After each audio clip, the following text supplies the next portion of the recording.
बाबासाहेब आंबेडकरांच्या विचारांना खरंच जर आता मूर्तिमंत म्हणून आपण जे विचार आत्मसात करून ते प्रेरित करण्यासाठी, तर अशा त्यांनी जी लोकशाही, श्रीमंत असून ते गरीब असून त्याला मतदानाचा अधिकार, एकाला एकच मतदानाचा अधिकार, त्या पवित्र मतदानाचा अपमान करू नका, अशीच मी तुम्हाला विनंती करतो. मला माहीत होतं की मला पाडणारच आहे, तर मी सारखं का उभं राहू, परंतु आता उभं माघार घेणं म्हणजे जनतेचा विश्वासघात केल्यागत होईल. मी कोणत्याही पक्षाकडे उमेदवारी घ्यायची नाही घ्यायची हा विशेष ठेवलेला नाही आहे. त्यावेळेची जी वेळ येईल त्या वेळेला त्या पद्धतीने निर्णय घेतला जाईल कार्यकर्त्यांना विश्वास घेऊन. परंतु आता माझा निवडणूक लढवण्यास मी ठाम आहे. तुम्ही झोपडपट्टीचं शिक्षणाचा भर दिला पाहिजे. मी स्वतः 450 पोरं झोपडपट्टीत शाळा शिकवतो. झोपडपट्टीत काय बुद्धी नसते का? बुद्धी काय बंगला बघून आणि झोपडपट्टी बघून येते का? नमो बुद्धाय, जय भीम. आज आपण थेट पिंपरी चिंचवड शहरातील चिंचवड विधानसभा क्षेत्रात आहोत आणि चिंचवड विधानसभामध्ये सध्या आपण पाहिलं की एकतर्फी निवडणूक रंगत प्रत्येक वेळेस पाहायला मिळाली, पण मात्र ह्यावेळेस खमक्या आणि बडा नेता चिंचवड विधानसभा लढवण्यावर ठाम आहे. त्यांचं नाव आहे भाऊसाहेब भोईर. अजितदादा पवार यांच्या राष्ट्रवादीचे ते नेते आहेत. तसंच पिंपरी चिंचवड अखिल भारतीय नाट्य संमेलनाचे ते अध्यक्ष आहेत. आज आपण थेट त्यांच्याशी जाणून घेऊयात की चिंचवड विधानसभेकडे ते कशा पद्धतीने पाहत आहेत आणि पुन्हा एकदा 15 वर्षानंतर त्यांनी ह्या चिंचवड विधानसभेमध्ये म्हणजे चंग ठोकला आहे आणि चिंचवड विधानसभा लढण्यावर ठाम आहेत. नमस्कार, जय भीम. लॉर्ड बुद्धाय या न्यूज चॅनलच्या माध्यमातून मी आपल्यासमोर येत आहे आणि धन्यवाद देतो मी या न्यूज चॅनलच्या माध्यमातून की आपण माझी दखल घेऊन माझे आज या ठिकाणी आपण मला निमंत्रित केलेलं आहे. निवडणुकीच्या निमित्तानं आपण विधानसभा याच्या डोळ्यासमोर निवडणुका ठेवून त्या माध्यमातून तुम्ही माझी मुलाखत घेत आहेत. खरं तर मी 1992 सालापासून ह्या महानगरपालिकेचा नगरसेवक आहे. गेली 25 वर्ष नगरसेवकपद भूषवित असताना खरं तर मी आत्मचिंतन आजही करीत आहे की मला कोणत्या पद्धतीने का डावललं जातं, का उत्तम प्रकारचा भ्रष्टाचार मला करता येत नसेल, कदाचित TDR नसेल जमलं मला, असे काय कोणत्या ठेकेदाराची कधी जोडणूक कधी घेतली नसेल. त्यामुळे ह्या सगळ्या परिस्थितीतून मी 2009 साली मला उमेदवारी मिळाली, अधिकृत उमेदवारी मिळाली. आघाडीची निवडणूक सर्वांचं राष्ट्रवादी काँग्रेस आणि आठवले गट त्यावेळेस इथे होता. परंतु त्यावेळेस विश्वासघात झाला माझा. ठरलेलं असताना देखील अपक्ष उमेदवार माझ्या विरोधात उभं केलं. का केलं, कशासाठी केलं ते आजपर्यंत मला ते गणित उलगडलं नाही. आणि दिवंगत नेते लक्ष्मण जगताप ते माझे मित्रच होते. जरी राजकीय विरोधक जरी असले तरी आमचे मतभेद होते, मनभेद कधी नव्हते. परंतु त्यांनाही मी विचारते म्हणजे नाही, त्यावेळेस त्या कालखंडामध्ये नेत्यांचा आदेश असल्याकारणानं मी विधान परिषदेचा आमदार असून देखील तुला आमदार न होऊन देण्याचं ठरलेलं होतं. अशा पद्धतीने माझ्यावर अनेक वर्ष मला कोणत्याही नेत्यांवर आरोप करायचे नाही, कुणावरही रोष नाही. वाईट एकाच गोष्टीचं वाटतं की ह्या शहराच्या नावलौकिकात भर टाकण्यासाठी सातत्याने कोणतीही सत्ता नसताना पहिल्यांदा निवडून आलेले लोकंसुद्धा महापौर, स्टँडिंग कमिटी चेअरमन होऊन गेले. परंतु माझ्या बाबतीत सतत हा अन्याय होत असल्याकारणानं मी माझ्या प्रारब्धामध्ये नाही असं गृहीत धरून मी आपलं प्रामाणिकपणे राजकारण करीत बसलो. या ठिकाणी 2009 साली ज्यावेळेस समजलं की फारच मोठे नेते माझे हितशत्रू आहेत आणि ते मला निवडून देऊ शकत नाही. आणि आता आर्थिक दृष्टिकोनातून इतकी माणसं ह्या ठिकाणी दिग्गज झालेली आहेत. या महानगरपालिकेमध्ये च्या माध्यमातून असं मला तुमच्या माध्यमातून समजतं की 400-500 कोटी रुपयाचा वर्षाला जर भ्रष्टाचार होत असेल आणि त्यात भ्रष्टाचाराच्या माध्यमातून निवडणुकीला कोट्यवधी रुपये जर खर्च करत असेल तर तेवढी ताकद माझी निश्चित नाही आहे. त्यामुळं मी सतत काम करीत राहिलो. ह्या शहराला 2 संमेलनं देण्याचा सन्मान मी मिळवला. मी म्हणजे आमच्या सर्वच नाट्य परिषदेच्या सर्व मंडळींनी काहीतरी नवीन आणि काहीतरी अलौकिक करण्यासाठी, या शहराचं नावलौकिक जगभर होण्यासाठी. माझी भूमी ही मोराया गोसावीची आणि क्रांतीवीर चाफेकरांची भूमी आहे.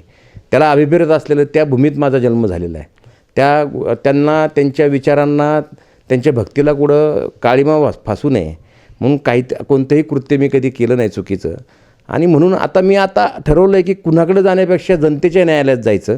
आणि मी काय नेमकं चुकलो आणि त्याचा डायरेक्ट प्रश्न मी आता जनतेला विचारणार आहे. जनतेत जाऊन भ्रष्टाचारातून प्रचंड पैसा, पैशातून परत राजकारणातून परत पैसा, हे जे पिंपरी चिंचवड शहराचं जे नावलौकिक झालेलं आहे बाहेर, तो मला ते पुसायचा आहे.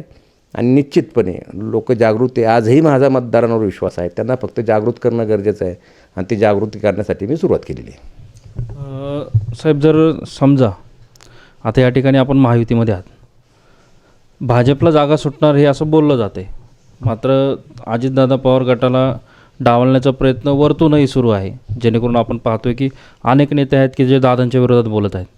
अशा वेळेस जर समजा युती राहिली किंवा तुटली आणि ही जागा जर भाजपला गेली, तर ह्या चिंचवड विधानसभेने अपक्ष आमदारही पाहिला आहे. तुमचा निर्णय कसा असेल?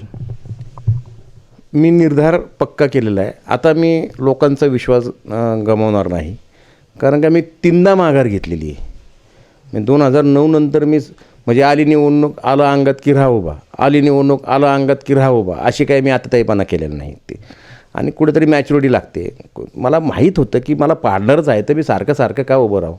परंतु आता उभं माघार घेणं म्हणजे जनतेचा विश्वासघात केल्यागत होईल.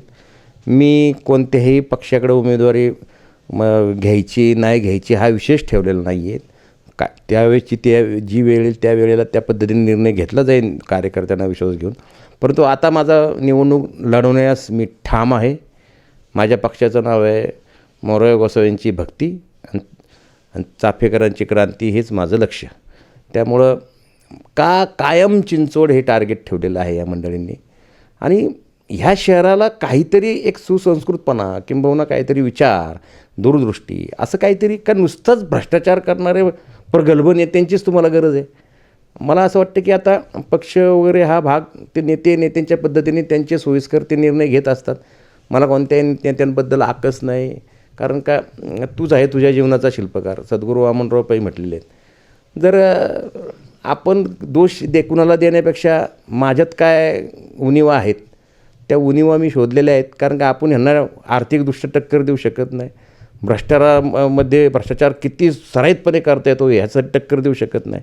आणि हे प्रश्न मी जनतेच्या न्यायालयात जाऊन विचारणार आहे. त्यामुळे माझा निर्धार पक्का आहे. काय वाटतं तुम्हाला, गेल्या 15 वर्षात सत्ता एक हाती आहे चिंचवडची आणि पोटनिवडणुकीत देखील सत्ता पुन्हा तिथंच आहे, काय 15 वर्षामध्ये अशी कोणती कामं राहिलेली आहेत आणि कोणती कामं अशी झालेली आहेत की ज्याच्यामुळे तुम्हाला असं वाटतं की ह्या विधानसभेला ह्या टायमाला माघार घेण्यापेक्षा आपल्याला त्या कामासाठी मैदानात उतरायचंच आहे? मी पूर्वीच हे केलं की एक लक्षात ठेवा, तुमचा माझा जन्म झाला नसता तर काय मेट्रो झाली नसती का, ब्रिज झाली नसते का. ही दैनंदिन जीवनातली ती एक तो म्हणजे इंजिनिअरिंगचा भाग असतो. म्हणजे काम विकासात्मक दृष्टिकोनातून ते कामं कर. प्रश्न असा येतो की ह्या शहरामध्ये एवढी लूट चाललेली आहे. म्हणजे एखादं नाट्यगृह 35 कोटीचं असेल तर ते 100 कोटीपर्यंत जातं आहे. नवीन नाट्यगृह बांधायला 24 कोटी रुपये खर्च येतात. यांनी दुरुस्ती 24 कोटीची केली रामकृष्ण मोरे नाट्यगृहाची. काही ब्रिज सुरुवात केलेली आहे. रावेत ते औंध तो रस्ता 230 कोटीचा 350 कोटी, म्हणजे काहीही करतात, कितीही पैसे कुणीही विचारायला नाही यांना या पिंपरी चिंचवड शहरामध्ये. आणि 2017 जरी म्हटलं आपण आणि 2017 ते 24पर्यंत वर्षाला 3,000 कोटी रुपये खर्च करतात. 16,000 कोटी रुपये खर्च झालेत. कोणता मोठा प्रकल्प आहे घेतो 16,000 कोटी इथं त्यातनं दिसतात तुम्हाला. मग याचा अर्थ मी असं म्हणत नाही की विकास म्हणजे विकासाचा अर्थ काय, म्हणजे 1 रुपयाची वस्तू 100 रुपयाला घेणं म्हणजे विकास आहे का. आणि मूलभूत ज्या गरजा आहेत, आज 3 नद्या आहेत आपल्याला. मी माझ्या लहान जन्मापासून ऐकतो आहे. पवना धरण आहे, 9 TMC पाणी येतं, 6 TMCच बसतं, 3 TMC गाळ आहे तिथे. 20 वर्षापूर्वी किती लोकसंख्या होती, आता किती लोकसंख्या आहे. पवना धरण मात्र तेवढंच आहे, त्याची उंची नाही वाढवत. पवना धरण 2 दिवस पाऊस नाही पडला तर सगळ्या घराघरात पाणी सुटलं, पाणी न सोडता नदीला. 3 नद्या आहेत ह्या शहरामध्ये, एक मुळा, इंद्रायणी आणि पवना. गटर झालीत त्या नद्यांची. आणि तुम्ही जे दिसणारी कामं नाही आहेत, परंतु तुम्ही पर्यावरण दृष्टिकोनातून, भविष्याच्या दृष्टिकोनातून शहराचं काहीतरी अशी मोठी दुर्घटना घडू नये. कचऱ्याच्या विल्हेवाट्याचं STP प्लॅन असतील. पाणी पुरवठा आजही पावसाळ्यात टँकरनी पाणी पुरवठा होतो आहे. म्हणजे 30% पाण्याची चोरी आहे. 100-125 कोटी रुपये पाण्याच्या खर्चावर तूट आहे. कुणीही ह्या मूलभूत ज्या का त्याच्यात सेल्फी निघत नाही, त्यातनं उद्घाटन करता येत नाही. आणि कारण महिला शुद्धीकरणं किती आहेत, अंडरग्राऊंड ड्रेनेज सगळीकडे त्याला जोडले आहेत का? अंडरग्राऊंड ड्रेनेज 15-20 वर्षापूर्वीची किती इंची असेल, समजा 6 इंची असेल, तर ती आता त्याची बदलाय नको. लोकसंख्या वाढीप्रमाणे त्याचे साईज बदलाय. ह्या सगळ्या गोष्टी आहेत, त्याच्याकडं कुणाचंही लक्ष नाहीत. आता शेखर सिंह आयुक्त आहेत, ते अत्यंत चांगले आयुक्त आहेत, कर्तव्यदक्ष देखील आयुक्त आहेत, परंतु त्यांना पॉलिटिकली साथ नाही. प्रत्येकजण त्यांच्याकडे जातो आहे, तर निविदाच्या अटी शर्ती कमी करा, माझ्या कंपनीला द्या, माझ्या कंपनीच्या थ्रू. अहो काय चाललं आहे? प्रायव्हेट लिमिटेड कंपनी झाली आहे पिंपरी चिंचवड महानगरपालिका. आणि आता मी जनतेला हे सर्व निदर्शनास आणवतो आहे, आपल्या माध्यमातून पण आणतो आहे, मी स्वतः प्रत्यक्ष भेटतो आहे, लोकांना अवेअरनेस देतो आहे, कारण का लोकांनीच क्रांती केल्याशिवाय परिवर्तन होत नाही. आपण पाहतो की गेल्या 15 वर्षामध्ये मागासवर्गीय निधी ह्या चिंचवड विधानसभेमध्ये आलेला दिसत नाही मुबलक प्रमाणात, आणि ज्या झोपडपट्ट्यांचं प्रमाण जास्त आहे त्याच्याही सुधारणा जास्त दिसत नाही. तुम्ही होणारे आमदार म्हणून कशा दृष्टीने पाहता याकडं? मी सर्वात महत्त्वाचं म्हणजे मी जी दिसणारी जी कामं आहेत, आणि सर्वात महत्त्वाचं म्हणजे त्याच्यातनं प्रसिद्धी मिळते, मग नावलौकिक मिळतो, टक्केवारी मिळते, अशा कामाकडे जास्त फारसं लक्ष देणार नाही. ते काय घरी बसून इंजिनियर लोकंसुद्धा करतात. मला शिक्षणामध्ये जे आज गुन्हेगारीकरण झालेले आहेत, 250 बाल गुन्हेगार होते, आज ते 700 बाल गुन्हेगार झालेले आहेत. कोयता गँगचा सुळसुळाट झालेला आहे. आता कोयता गँगवर आरोप करू त्यांच्यावर गुन्हे दाखल करून मोका लावून प्रश्न सुटणार आहेत का? तुम्ही मूलभूत शिक्षणाची जी गंगा आहे, गंगोत्री आहे, त्याचा व्यवस्थित कुठं त्याचा विस्तार होतो आहे, त्याची गंगा कुठं होती आहे, हे तर पाहिलं पाहिजेत. तुम्ही झोपडपट्टीचं शिक्षणाचा भर दिला पाहिजे. मी स्वतः 450 पोरं झोपडपट्टीत शाळा शिकवतो. झोपडपट्टीत काय बुद्धी नसते का? बुद्धी काय बंगला बघून आणि झोपडपट्टी बघून येते का? ह्या सर्व गोष्टी आहेत करण्यासारख्या, खूप करण्यासारख्या, पण ह्याच्यामध्ये प्रसिद्धी मिळत नाही ना. ह्यांना कसं आहे, टक्केवारी, ठेकेदारी, मस्तपैकी आलिशान, म्हणजे काय खर्च करतात निवडणुकीत प्रचंड. मी तर आश्चर्यचकित होतो, पण मी पण व्यावसायिक आहे, इतक्या वर्षामध्ये एवढं घाबरायला होतं, परंतु नाही. अनेक निकाल असे लागलेले आहेत या महाराष्ट्रामध्ये की तिथं पैशाचा महापूर होऊनसुद्धा पराभूत व्हायला लागलेले आहे. आणि मी तर म्हणतो पैसे घ्यावेत, ते पैसे आपले खरं पिंपरी चिंचवड महानगरपालिकेच्या टॅक्सच्या रूपानं प्रत्येक नागरिकाचा तो पैसा घ्या, आनंद घ्या त्या पैशाचा, पण तुम्ही ओळखा ही जी प्रवृत्ती आहे ते पुढच्या पिढीसाठी, शहरासाठी अत्यंत घातक आहे. माझे मास्टर प्लॅन तयार आहेत.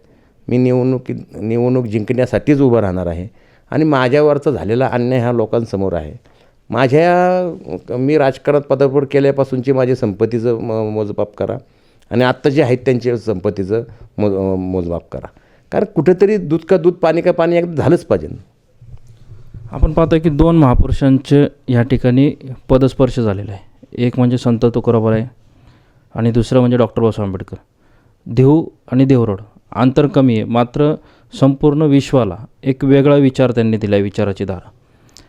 आपण पाहतोय की चिंचवड विधानसभा जी आहे ती कुठेतरी एका विचारधारेकडे वळते आहे का चिंचवड विधानसभेमध्ये संपूर्ण, म्हणजे आपण पाहतोय की गाववाल्यांचा वार्ड म्हणून चिंचवड विधानसभेकडे पाहिलं जातं. मग चिंचवड विधानसभेमध्ये मग गाववाल्यांमध्येच चुरस का? गाववालेच एकमेकाला पाडण्यासाठी प्रयत्न का करतात? एक तर सर्वात महत्त्वाचं म्हणजे प्रतिष्ठेला नाहक महत्त्व आलेलं आहे, पण ती प्रतिष्ठा कशी मिळवायची, त्या प्रतिष्ठेला एक कालखंड विशिष्ट जावं लागतो. मी ह्या शहरामध्ये, मी दुसऱ्याबद्दल बोलू इच्छित नाही, रामकृष्णजी मोरे मला नेहमी सांगायचे की दुसरा किती नालायक आहे त्यापेक्षा आपण किती लायक आहोत हे सांगा. मी तुम्हाला विकासजी सांगतो की ह्या शहरात राजकारणामध्ये संघटनेच्या माध्यमातून आलेला मी एकमेव विद्यार्थी, दशेतून आलेला कार्यकर्ता आहे. मला कुणावरही आकस नाही आहे, कुणावरही विरोध नाही आहे. आता काय झालं आहे माहिती आहे का की आपल्या शहरामध्ये अतिशय गतिमान प्रगती झाल्यामुळं, IT पार्कमुळं जागेचे म्हणजे व्यवहारामध्ये प्रचंड पैसा मिळालेला आहे. पैशाच्या माध्यमातून पैसा आला आहे पण प्रतिष्ठा नाही. मग प्रतिष्ठा येण्यासाठी काय आवश्यक आहे? मग पैशाच्या माध्यमातून, संपत्तीच्या माध्यमातून प्रसिद्धी मिळते का? पण ती तत्कालीन यशाला जगामध्ये कुठेही शॉर्टकट नाही. तुम्हाला स्वतःला प्रसिद्ध होण्यासाठी स्वतःला रोज सिद्ध करावं लागतं. मी सातत्यानं निवडणुकीत पराभव हो अथवा यश येऊ, मी 30 वर्ष सातत्याने या शहराला काही ना काहीतरी दर महिन्याला दिलेलं आहे, वर्षाला नाही. निवडणूक आल्यानंतर जसं पावसाळी छत्र्या असतात तसे उगवतात. निवडणूक झाली की निवडणूक आले की निवडणूक लढवायची, एवढंच उद्दिष्ट असतं काहींचं. आता मी त्या कुणाबद्दल काय बोलू इच्छित नाही, तुमच्या डोळ्यासमोर सगळे चित्र आहे. आणि गाववाले राहिले प्रश्न, गाववाले आणि बाहेरचा असा वादच मुळात नसायला हवा, आणि तो नाही आहे पण आहे. ह्याच्यामध्ये बंगाली लोक आहे, राजस्थानी लोक आहेत, सर्व भारत इथं आहे. माझं पिंपरी चिंचवड हे भारत आहे, मिनी इंडिया आहे. इथं कुणाची मक्तेदारीन, कुणाचं ताम्रपट किंवा कोण राजघराण्यातलं इथं नाही आहे कुणी. त्यामुळं प्रत्येकाने आपल्या कर्तृत्वानं मी या शहराचं आहे सिद्ध करावं, पैशाने नाही. जाहिराती देऊन तर काय, कुणाची पण जाहिरात होती, हिरोईनची पण जाहिरात होती, म्हणून ते काय इथली महापौर होते का? तेव्हा असं नसतं. तुम्ही फार पैसा झाला आहे आजकाल, खूप इतका पैसा झाला आहे, त्यांना कुठं खर्च करावं तेच कळत नाही. आली निवडणुकी मला उभं राहायचं, आली निवडणुकी मला उभं राहायचं. राहावा काय, परमेश्वराने तुम्हाला भरपूर पैसा दिला आहे. तुमच्या प्रारब्धामध्ये, तुमच्या नशिबामध्ये फक्त निवडणूक लढवणं आहे. आता भाऊसाहेब भिवर उभा राहणार आहे ना, ते माझ्या कर्तृत्वावर, नटराजाच्या आशीर्वादानं, मोराया गोसावीची भक्ती, चाफेकरांची क्रांती, काहीतरी एक विचार घेऊन, आणि मी विचार घेऊन, मला एक तुम्ही सांगा, मीच तुम्हाला प्रश्न विचारतो, माझ्या इतकं जर कुणाचं कर्तृत्व सिद्ध केलेला कार्यकर्ता असेल तर तुम्ही त्याचाच प्रचार करा. पण माझं काकण जर जास्त असेल ना, कोण आहे माझ्याबरोबरीचं आत्ता सांगा? माझ्याबरोबरच्या कालखंडातलं राजकारणात कोण आहे? कुणीच नाही राजकारणात. आहेत ते ठीक आहे बाबा, खूप आहे, माझ्यापेक्षा खूप श्रीमंत मोठी मोठी लोक आहेत, खूप पैसा आहे, प्रचंड पैसा आहे त्या पैशापुढं आम्ही खूप छोटी माणसं आहोत. पण मी मोराया गोसावीच्या गावात राहतो, एवढं सगळं लक्ष घ्या. आमच्या विरोधात जे चुकीचं करतो, आणि क्रांती चिंचवडमधनंच होते. आमच्या चिंचवडला क्रांतीचा वसा आहे आणि वारसा आहे, आणि आम्ही संस्कारातनं पुढे आलेलो कार्यकर्ते आहेत. मी विद्यार्थी दशेतून राजकारण चळवळीत आलेलो आहे. वडील नगरसेवक होते म्हणून राजकारणात आलेलो नाही. मी वडिलांनासुद्धा माझ्याबद्दल स्वाभिमान होतात, त्यांचीसुद्धा मी मुलाखत घेतलेली 92ला. मी कार्ड कमिटीत होतो. दिवंगत नेते खरं लक्ष्मण जगताप असायला हवं होते, मला त्यांच्या विरोधात निवडणूक लढवायची होती. हे माझ्या कुणीच आत्ता जे आहेत हे सगळे, मी असेल, मी ज्यावेळेस नगरसेवक असेल त्यावेळेस हे 9वी 10वीला असतील कुठेतरी शाळेत. आलं का लक्षात? ठीक आहे, माझे लहान भाऊचे सगळे, त्यांना माझा आशीर्वाद आहे त्यांना भविष्यामध्ये. त्यामुळं मला कोणाबद्दल आकच नाही, कदाचित ते माझं सर्वजण काम करणार असतील आतून, असंही असेल. त्यामुळं मी कोणाबद्दल बोलत नाही. परंतु आता जनतेने बघावं की ह्या शहराचं नेतृत्व कुणाच्या हातात द्यावं. कुणी लुटलं या शहराला, कोण आघात करतं या शहरावर. आता आयडेंटिटी काय राहिली तुमची? पैसे असेल तर निवडणुकीला उभं राहायचं, ही आयडेंटिटी आहे? गरीब कार्यकर्त्याने कामच करायचं नाही. मी ही सगळी प्रथा बदलणार आहे, आणि मी एक क्रांती घेऊन निघालेलो आहे. त्यामुळे निश्चितपणे मी निवडणुकीला उभं राहणार आहे. निवडणुकीला उभा राहणार नाही, मी जनतेच्या आशीर्वादाने, मोराया गोसावीच्या आशीर्वादाने निवडूनच येणार आहे. आपण पाहतोय की मागील पोटनिवडणुकीत पाहिलं आपण, नाना काटे पण रिंगणात होते आणि राहुल कलाटे पण होते. ते पुन्हा एकदा रिंगणात असणार, त्यांचा कसा तुम्हाला फटका बसेल? मला नाही फटका बिटका कोणाचा बसत. आता फटका मोराया गोसावीचा बसणार आहे सगळ्यांना, मला कोणाचा फटका बसणार नाही. नाना काटे माझे चांगले मित्र आहेत, राहुल कलाटे माझे चांगले मित्र आहेत. खरं तर त्यांनीसुद्धा आता त्यांनी निवडणुका लढवलेल्या आहेत. मी त्यांचा प्रचार प्रमुख पण होतो. पण त्यांनी आता मोठ्या मनानं मोठा भाऊ उभा राहतो आहे. माझ्या नावामध्येच भाऊ आहे, आणि मी भाऊ, माझ्या संस्कारक्षम भाऊ आहे. मी कुणाचा कार्यक्रम करणारा भाऊ नाही आहे. मग त्यांनीसुद्धा मला मोठा भाऊ या नात्यानं साथ द्यावी. मला त्यांच्या साथीची गरज आहे मला. पण असं काय, साथ प्रत्येकाची असायला हवी. पण त्यांनी सतत विवेक बुद्धी जागृत ठेवून की बाबा चला, एक मोठा भाऊ आहे, राजकारणात सिनियर आहे, 25 वर्ष नगरसेवक आहे, चोऱ्या माऱ्या केल्या नाही, ठेकेदारांना हे केलं नाही, कोणाला त्रास दिला नाही, कोणता दुर्गुण आहे माझ्यात ते तरी सांगावं. आणि तेवढं वाटलं तर त्यांनी मला निश्चित साथ देतील, मला खात्री आहे. आपण 15 वर्ष सतत निवडणुकीला सामोरं न जाता एक संयम बाळगला, आणि आपण पाहतोय की अनेक वेळा राजकारणामध्ये छक्केपंजे केले जातात. निवडणुकीमध्ये पाडापाडीचं राजकारण केलं जातं. ज्याला निवडून यायचं आहे तो पाडापाडीसाठी उमेदवार देखील उभा करतो. काही डमी उमेदवार देखील असतात. संपूर्ण चिंचवड विधानसभेमध्ये आज तुमचं नाव जर पाहिलं तर आत्ताची जी सध्याची नाट्यपरिषद झाली, त्या नाट्यपरिषदेमुळे भाऊसाहेब भोईर पुणे जिल्ह्यात नव्हे तर संपूर्ण महाराष्ट्राला समजले. एक भाऊसाहेब भोईरांचा चेहरा संपूर्ण महाराष्ट्राने पाहिला आहे. काय अंतर्गत राजकारणाच्या घडामोडीचा वातावरण जे चालू आहे आता सध्याचं, त्यामध्ये तुमची रणनीती कशी असणार आहे? एक तर मी सांगू का विकास, सर्वात महत्त्वाचं म्हणजे आपलं खरंच देश खूप पवित्र आहे. डॉक्टर बाबासाहेब, भारतरत्न डॉक्टर बाबासाहेब आंबेडकरांसारखं एक युगपुरुष, महामानव, त्यांचे विचार, त्यांची घटना खरं आपल्याला खूप ताकद दिलेली या व्यक्तींनी, या मंडळींनी. खरं तर हे देव नाही, हे विचार आहे आणि विचार कधीच मरत नसतो. त्यामुळे शाहू फुले आंबेडकर, आपण नाव घेतो शाहू फुले, यांचा वारसा तुम्ही थोडं, आता यांचा वाचनाचा कधी संबंध आला का नाही एवढ्या मान्यवरांच्या या शहरातल्या मला माहीत नाही, परंतु ह्या वैचारिक सहवासामध्ये मी सतत 30 वर्ष राहिलेलो आहे. त्यामुळे मला कुठं काय करायचं, हां, एक काही सद्गुरू वामनराव पैंचा मी अध्यात्माच्या माध्यमातून थोडं विचार जर प्रणाली केली की कुणाशी खोटं बोलू नये, ॲक्शन अँड रिॲक्शन निसर्गाचा नियम आहे, तूच आहे तुझ्या जीवनाचा शिल्पकार, काही गोष्टी त्या तत्त्वानं चालल्यामुळं फटका निश्चित बसला, पण मी आनंदी आहे.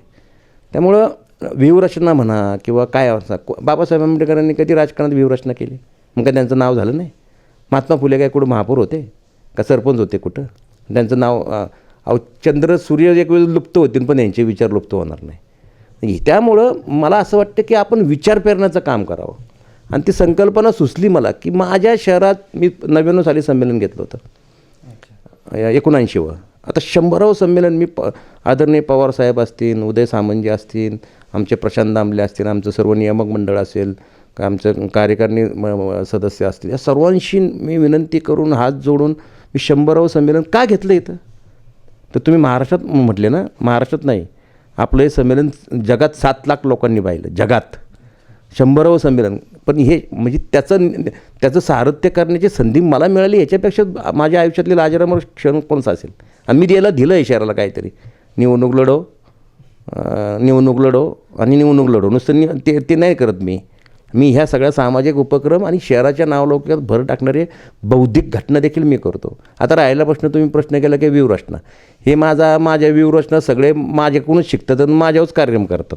त्यामुळे मी निवडणूक डिक्लेअर झाली ना, तर मग तुमची स्पेशल तुम्हाला मुलाखत देऊन माझी व्यूहरचना सांगतो. ह्यांचा कार्यक्रम आता मी नाही करणार. आणि मी आता भ्रष्टाचारी रूपी रावण या शहराचा ह्या दसऱ्याला जाळणार आहे. हां, आणि व्यूहरचना तुम्हाला निवडणूकच्या डिक्लेअर झाल्यानंतर सांगेल. सध्याचे जे पर्व आहे, आता सध्या भाऊसाहेब पर्व हे सुरू झालं असं आम्ही म्हणजे ह्या चॅनलच्या माध्यमातून तरी आम्ही जनतेपर्यंत नेत आहोत. नाही, आम्हाला भाऊसाहेब आमदार बघायचं त्यामुळे भाऊसाहेब पर्व हे सुरू झालं असं म्हणायला काही हरकत नाही. आपण बघतोय की अनेक वेळा म्हणजे आधी भाऊ 15 वर्ष चालले, आता भाऊसाहेब 15 वर्ष चालतील असं एकंदरीत वातावरण तयार होतं आहे. पण ह्या सर्व गोष्टी पाहत असताना तुम्ही अनेक क्षेत्रामध्ये देखील काम करताय. तुम्ही म्हणजे विद्यार्थी असो किंवा मोठा राजकीय नेता असो किंवा सामाजिक कार्यकर्ता असो, सर्वांशी तुमचं हे संबंध किंवा हितगुज चांगला आहे. ह्या सर्व एकंदरीत गोष्टी पाहिल्या तर चिंचवड विधानसभा जिंकण्यासाठी तुम्हाला असं काय वाटतं की कुठलं आव्हान तुमच्यासमोर उभं आहे? माझ्याकडं आव्हानं वगैरे काही नाही आहे. एक साठलेली घाण असते ना, ते कितीतरी त्याची दुर्गंधी येते.